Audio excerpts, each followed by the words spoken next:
My boyfriend tried to sell me off to pay his debt, except the mafia don he picked was my brother, and that idiot had no idea just how protective my brother was, or how brutal he could be to anyone who dared hurt his family. Whatever was in the car knocked me out the moment I got in. Time passed. I could feel that much, but my body stayed limp, weak. Eventually, I felt my mind clawing its way back. Not fully, but enough to hear. Miles was on the phone. First call, he was yelling at someone for pushing him to repay a debt. Then the second call, it was a call to his mother, telling her he wouldn't be making it to Christmas dinner. The third call was different. Miles's tone dropped, soft and submissive. Sir, I know it was generous of you to let me leave and try to gather the money I owe the casino, but I still couldn't come up with everything. So, like you said, I brought my girlfriend tonight. Maybe we can try that thing you mentioned, handing her over to your Don. He hesitated. I'm willing to do whatever it takes to clear my debt. A pause. Of course, I'll make sure she behaves. I'll tell her it's an honor to be chosen by you. I know how much grace you've shown me by giving me this chance. See you soon. Panic crawled under my skin.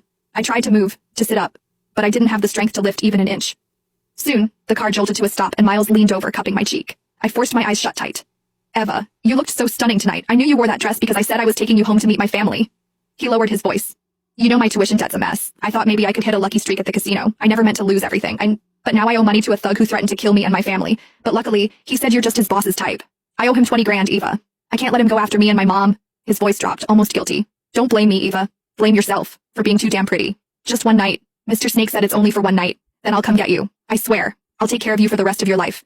I'll take you to meet my mom. I'll marry you. Please, Eva. Don't hate me. He sighed, like the weight of it was crushing him. And most importantly, when we get to that casino, don't fight back, please. Things will only get worse if you do. I managed to twitch my fingers. They brushed against the hem of the dress I was wearing tonight. Miles was right. I'd put it on just because he finally invited me to spend Christmas with his family.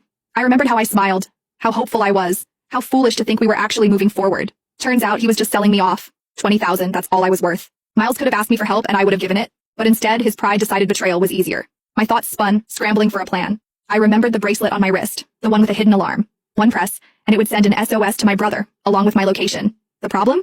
I was still too weak to move. So I decided to wait for now, gathering what little strength I had left. Whoever this boss Miles was trying to hand me off to, if I had the chance to mention my brother, they wouldn't dare touch me. And if that didn't work, I still had the bracelet. A few minutes later, the door opened beside me. Rough hands pulled me out of the car. I brought her, just like you asked, Miles said, his voice trembling with fake pride. A rough voice answered, laced with amusement. I gotta admit, even in my line of work, I didn't think you'd actually sell your girlfriend, but... A hand grabbed my chin, tilting my face up. You were right, she's very pretty. Not just pretty, Miles added quickly, eager, pathetic. The prettiest. She was even voted best looking in our class, but too proud. Always had her nose in the air. Took me nearly a year to win her over. And you're willing to hand her over to me? The man sneered. I cared about her, Miles said with a sickening laugh, joining Snake's. Just not as much as I care about myself. Besides, look at that body, and her fingers. She's a pianist. Real flexible too. If you catch my drift, she'll make your Don more than happy. The men around us laughed, crude and revolting.